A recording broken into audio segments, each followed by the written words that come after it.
اعوذ باللہ من الشیطان الرجیم بسم اللہ الرحمن الرحیم۔ دعائے ودائے ماہ رمضان۔ اے اللہ، اے وہ جو اپنے احسانات کا بدلہ نہیں چاہتا، اے وہ جو عطا و بخشش پر پشیمان نہیں ہوتا، اے وہ جو اپنے بندوں کو ان کے عمل کے مقابلے میں نپاتلا اجر نہیں دیتا۔ تیری نعمتیں بغیر کسی سابقہ استحقاق کے ہیں اور تیرا عفو و درگزر تفضل و احسان ہے۔ تیرا سزا دینا عین عدل اور تیرا فیصلہ خیر و بہبودی کا حامل ہے۔ تو اگر دیتا ہے تو اپنی عطا کو منت گزاری سے آلودہ نہیں کرتا، اور اگر منع کر دیتا ہے تو یہ ظلم و زیادتی کی بنا پر نہیں ہوتا۔ جو تیرا شکر ادا کرتا ہے تو اس کے شکر کی جزا دیتا ہے، حالانکہ تو ہی نے اس کے دل میں شکر گزاری کا القاء کیا ہے، اور جو تیری حمد کرتا ہے اسے بدلہ دیتا ہے، حالانکہ تو ہی نے اسے حمد کی تعلیم دی ہے، اور ایسے شخص کی پردہ پوشی کرتا ہے کہ اگر چاہتا تو اسے رسوا کر دیتا، اور ایسے شخص کو دیتا ہے کہ اگر چاہتا تو اسے نہ دیتا، حالانکہ وہ دونوں تیری بارگاہ عدالت میں رسوا و محروم کیے جانے ہی کے قابل تھے، مگر تو نے اپنے افعال کی بنیاد و تفضل و احسان پر رکھی ہے، اور اپنے اقتدار کو عفو و درگزر کی راہ پر لگایا ہے، اور جس کسی نے تیری نافرمانی کی تو نے اس سے بردباری کا رویہ اختیار کیا، اور جس کسی نے اپنے نفس پر ظلم کا ارادہ کیا تو نے اسے مہلت دی۔ تو ان کے رجوع ہونے تک اپنے حلم کی بنا پر مہلت دیتا ہے، اور توبہ کرنے تک انہیں سزا دینے میں جلدی نہیں کرتا، تاکہ تیری منشا کے خلاف تباہ ہونے والا تباہ نہ ہو، اور تیری نعمت کی وجہ سے بدبخت ہونے والا بدبخت نہ ہو، مگر اس وقت کے جب اس پر پوری عذرداری اور اتمام حجت ہو جائے۔ اے کریم، یہ اتمام حجت تیرے عفو و درگزر کا کرم، اور اے بردبار تیری شفقت و مہربانی کا فیض ہے۔ تو ہی ہے وہ جس نے اپنے بندوں کے لیے عفو و بخشش کا دروازہ کھولا ہے اور اس کا نام توبہ رکھا ہے، اور تو نے اس دروازے کی نشاندہی کے لیے اپنی وحی کو رہبر قرار دیا ہے تاکہ وہ اس دروازے سے بھٹک نہ جائیں۔ چنانچہ اے مبارک نام والے، تو نے فرمایا ہے کہ خدا کی بارگاہ میں سچے دل سے توبہ کرو، امید ہے کہ تمہارا پروردگار تمہارے گناہوں کو محو کر دے اور تمہیں اس بہشت میں داخل کرے جس کے محلات و باغات کے نیچے نہریں بہتی ہیں۔ اس دن جب خدا اپنے رسول اور ان لوگوں کو جو اس پر ایمان لائے ہیں رسوا نہیں کرے گا، بلکہ ان کا نور ان کے آگے آگے اور ان کی دائیں جانب چلتا ہوگا، اور وہ لوگ یہ کہتے ہوں گے کہ اے ہمارے پروردگار، ہمارے لیے ہمارے نور کو کامل فرما اور ہمیں بخش دے، اس لیے کہ تو ہر چیز پر قادر ہے۔ تو اب جو اس گھر میں داخل ہونے سے غفلت کرے جبکہ دروازہ کھولا اور رہبر مقرر کیا جا چکا ہے، تو اس کا عذر و بہانہ کیا ہو سکتا ہے؟ تو وہ ہے جس نے اپنے بندوں کے لیے لین دین میں اونچے نرخوں کا ذمہ لے لیا ہے، اور یہ چاہا ہے کہ وہ جو سودا تجھ سے کریں اس میں انہیں نفع ہو اور تیری طرف بڑھنے اور زیادہ حاصل کرنے میں کامیاب ہوں۔ چنانچہ تو نے کہ جو مبارک نام والا اور بلند مقام والا ہے فرمایا ہے، جو میرے پاس نیکی لے کر آئے گا اسے اس کا 10 گنا اجر ملے گا، اور جو برائی کا مرتکب ہوگا تو اس کو برائی کا بدلہ بس اتنا ہی ملے گا جتنی برائی ہے۔ اور تیرا ارشاد ہے کہ جو لوگ اللہ تعالیٰ کی راہ میں اپنا مال خرچ کرتے ہیں ان کی مثال اس بیج کی سی ہے جس سے 7 بالیاں نکلیں اور ہر بالی میں 100 دانے ہوں، اور خدا جس کے لیے چاہتا ہے دوگنا کر دیتا ہے۔ اور تیرا ارشاد ہے کہ کون ہے جو اللہ کو قرض حسنہ دے تاکہ خدا اس کے مال کو کئی گنا زیادہ کر کے ادا کرے۔ اور ایسی ہی افزائش حسنات کے وعدے پر مشتمل دوسری آیتیں کہ جو تو نے قرآن مجید میں نازل کی ہیں، اور تو ہی وہ ہے جس نے وحی و غیب کے کلام اور ایسی ترغیب کے ذریعے کہ جو ان کے فائدے پر مشتمل ہے ایسے امور کی طرف ان کی رہنمائی کی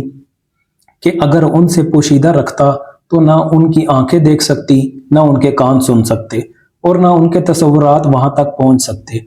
چنانچہ تیرا ارشاد ہے کہ تم مجھے یاد رکھو، میں بھی تمہاری طرف سے غافل نہیں ہوں گا، اور میرا شکر ادا کرتے رہو اور ناشکری نہ کرو۔ اور تیرا ارشاد ہے کہ اگر میرا شکر کرو گے تو میں یقیناً تمہیں زیادہ دوں گا، اور اگر ناشکری کی تو یاد رکھو کہ میرا عذاب سخت عذاب ہے۔ اور تیرا ارشاد ہے کہ مجھ سے دعا مانگو تو میں قبول کروں گا۔ وہ لوگ جو غرور کی بنا پر میری عبادت سے منہ موڑ لیتے ہیں وہ عنقریب ذلیل ہو کر جہنم میں داخل ہوں گے۔ چنانچہ تو نے دعا کا نام عبادت رکھا اور اس کے ترک کو غرور سے تعبیر کیا اور اس کے ترک پر جہنم میں ذلیل ہو کر داخل ہونے سے ڈرایا۔ اس لیے انہوں نے تیری نعمتوں کی وجہ سے تجھے یاد کیا، تیرے فضل و کرم کی بنا پر تیرے شکریہ ادا کیا اور تیرے حکم سے تجھے پکارا اور نعمتوں میں طلب افزائش کے لیے تیری راہ میں صدقہ دیا، اور تیری یہ رہنمائی ہی ان کے لیے تیرے غضب سے بچاؤ اور تیری خوشنودی تک رسائی کی صورت تھی۔ اور جن باتوں کی تو نے اپنی جانب سے اپنے بندوں کی رہنمائی کی ہے، اگر کوئی مخلوق اپنی طرف سے دوسرے مخلوق کی ایسی ہی چیزوں کی طرف رہنمائی کرتا تو وہ قابل تحسین ہوتا۔ تو پھر تیرے ہی لیے حمد و ستائش ہے جب تک تیرے حمد کے لیے راہ پیدا ہوتی رہے، اور جب تک حمد کے وہ الفاظ جن سے تیری حمد کی جا سکے اور حمد کے وہ معنی جو تیری حمد کی طرف پلٹ سکیں باقی رہیں۔ اے وہ جو اپنے فضل و احسان سے بندوں کی حمد کا سزاوار ہوا ہے اور انہیں اپنی نعمت و بخشش سے ڈھانپ لیا ہے۔ ہم پر تیری نعمتیں کتنی آشکارا ہیں اور تیرا انعام کتنا فراواں ہے، اور کس قدر ہم تیرے انعام و احسان سے مخصوص ہیں۔ تو نے اس دین کی جسے منتخب فرمایا اور اس طریقے کی جسے پسند فرمایا اور اس راستے کی جسے آسان کر دیا ہمیں ہدایت کی، اور اپنے ہاں قرب حاصل کرنے اور عزت و بزرگی تک پہنچنے کے لیے بصیرت دی۔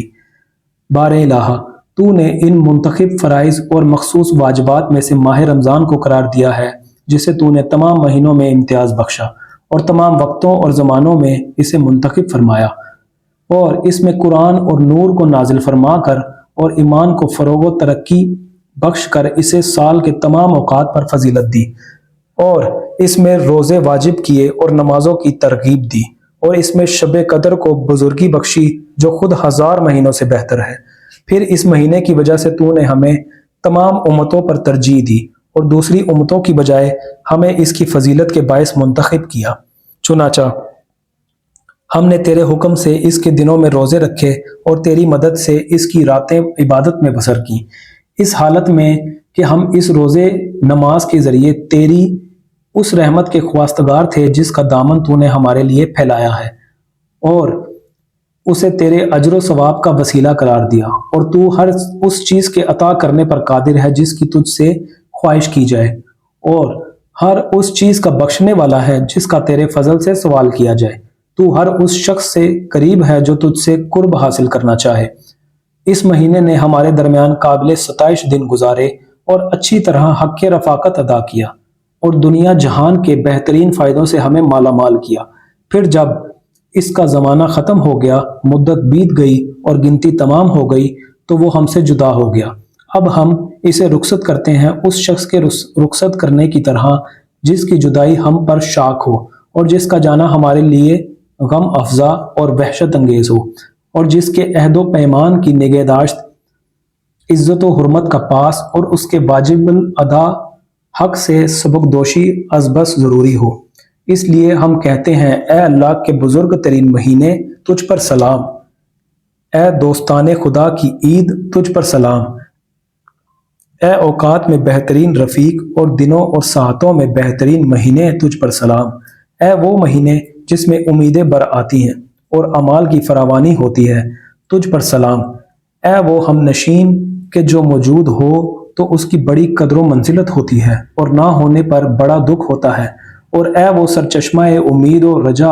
جس کی جدائی علم انگیز ہے تجھ پر سلام، اے وہ ہمدم جو انس و دل بستگی کا سامان لیے ہوئے آیا،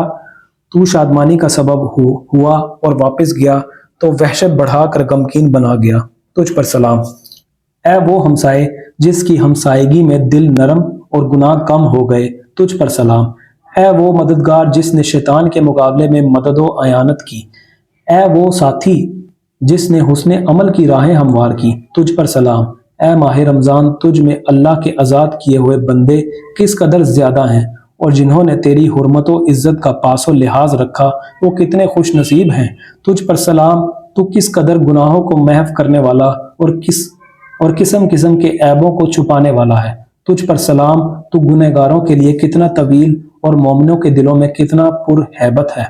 تجھ پر سلام، اے وہ مہینے جس سے دوسرے ایام ہمسری کا دعویٰ نہیں کر سکتے، تجھ پر سلام۔ اے وہ مہینے ہر امر سے سلامتی کا باعث ہے، تجھ پر سلام۔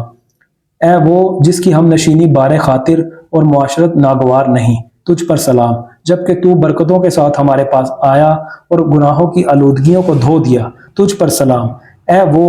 جسے دل تنگی کی وجہ سے رخصت نہیں کیا گیا اور نہ خستگی کی وجہ سے اس کے روزے چھوڑے گئے، تجھ پر سلام۔ اے وہ کہ جس کے آنے کی پہلے سے خواہش تھی اور جس کے ختم ہونے سے قبل ہی دل رنجیدہ ہیں، تجھ پر سلام۔ تیری وجہ سے کتنی برائیاں ہم سے دور ہو گئی اور کتنی بھلائیوں کے سرچشمے ہمارے لیے جاری ہو گئے، تجھ پر سلام۔ اے ماہ رمضان، تجھ پر اور اس شب قدر پر جو 1000 مہینوں سے بہتر ہے سلام ہو۔ ابھی کل ہم کتنے تجھ پر وار فتح تھے اور آنے والے کل میں ہمارے شوق کی کتنی فراوانی ہوگی، تجھ پر سلام۔ اے ماہ مبارک، تجھ پر اور تیری ان فضیلتوں پر جن سے ہم محروم ہو گئے اور تیری گزشتہ برکتوں پر جو ہمارے ہاتھ سے جاتی رہی، سلام ہو۔ اے اللہ، ہم اس مہینے سے مخصوص ہیں جس کی وجہ سے تو نے ہمیں شرف بخشا اور اپنے لطف و احسان سے اس کی حق شناسی کی توفیق دی، جبکہ بدنصیب لوگ اس کے وقت کی قدر و قیمت سے بے خبر تھے اور اپنی بدبختی کی وجہ سے اس کے فضل سے محروم رہ گئے، اور تو ہی ولی و صاحب اختیار ہے کہ ہمیں اس کی حق شناسی کے لیے منتخب کیا اور اس کے احکام کی ہدایت فرمائی۔ بے شک تیری توفیق سے ہم نے اس ماہ میں روزے رکھے، عبادت کے لیے قیام کیا، مگر کمیوں کوتاہی کے ساتھ اور مشتے از خروار سے زیادہ نہ بجا لا سکے۔ اے اللہ، ہم اپنی بدعمالی کا اقرار اور سہل انگاری کا اعتراف کرتے ہوئے تیری حمد کرتے ہیں، اور اب تیرے لیے کچھ ہے تو وہ ہمارے دلوں کی واقعی شرمساری اور ہماری زبانوں کی سچی معذرت ہے۔ لہٰذا اس کمیوں کوتاہی کے باوجود جو ہم سے ہوئی ہے، ہمیں ایسا اجر عطا کر کہ ہم اس کے ذریعے دل خواہ فضیلت و سعادت کو پا سکیں اور طرح طرح کے اجر و ثواب کے ذخیرے جن کے ہم آرزو مند تھے اس کے عوض حاصل کر سکیں۔ اور ہم نے تیرے حق میں جو کمیوں کوتاہی کی ہے اس میں ہمارے عذر کو قبول فرما اور ہماری عمر آئندہ کا رشتہ آنے والے ماہ رمضان سے جوڑ دے، اور جب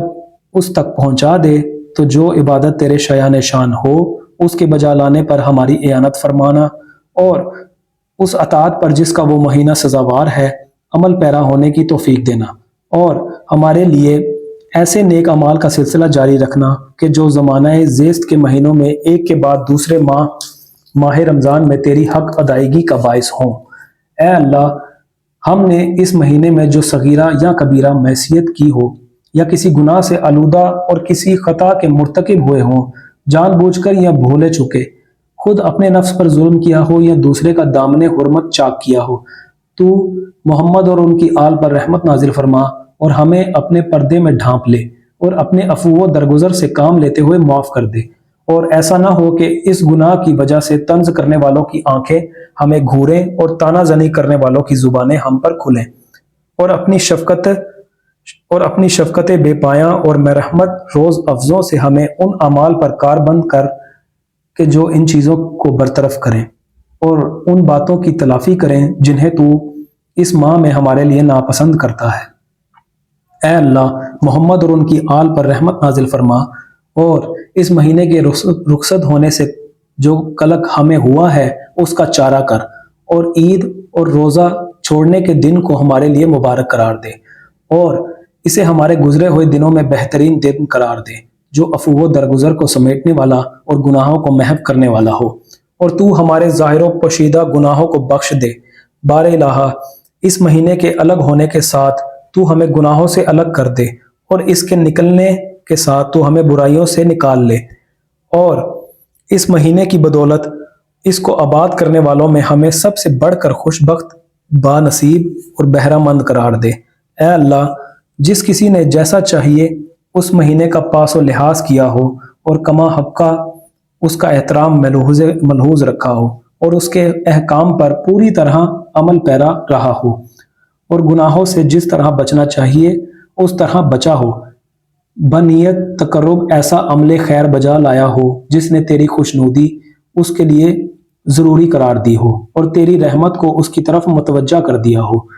تو جو اسے بخشے ویسا ہی ہمیں بھی اپنی دولت بے پایا میں سے بخش، اور اپنے فضل و کرم سے اس سے بھی کئی گنا زائد عطا کر،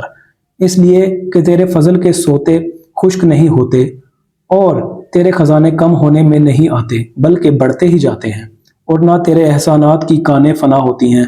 اور تیری بخشش و عطا تو ہر لحاظ سے خوشگوار بخشش و عطا ہے۔ اے اللہ، محمد اور ان کی آل پر رحمت نازل فرما، اور جو لوگ روز قیامت تک اس ماہ کے روزے رکھیں یا تیری عبادت کریں ان کے اجر و ثواب کے مانند ہمارے لیے اجر و ثواب ثبت فرما۔ اے اللہ، ہم اس روز فطر میں جسے تو نے اہل ایمان کے لیے عید و مسرت کا روز اور اہل اسلام کے لیے اجتماع و تعاون کا دن قرار دیا ہے،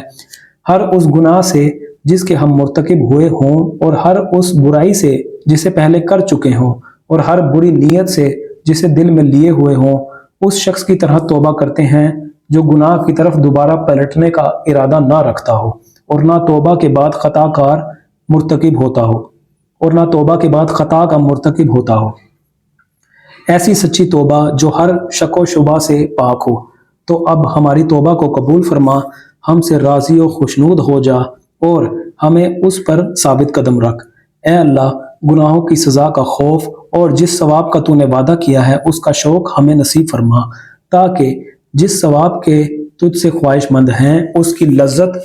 اور جس عذاب سے پناہ مانگ رہے ہیں اس کی تکلیف و اذیت پوری طرح جان سکیں، اور ہمیں اپنے نزدیک ان توبہ گزاروں میں سے قرار دے جن کے لیے تو نے اپنی محبت کو لازم قرار دیا ہے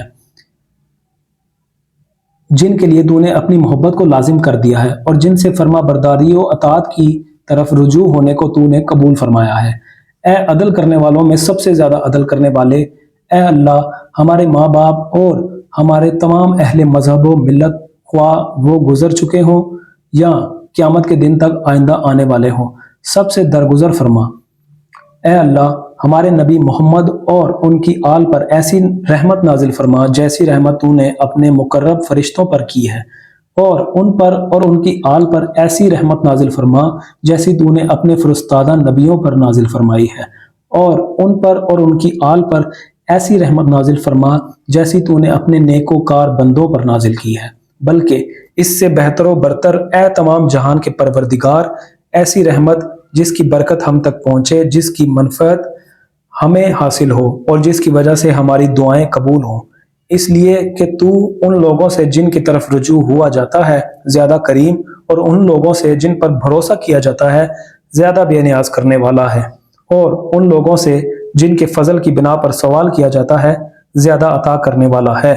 اور تو ہر چیز پر قادر و توانا ہے۔ آمین۔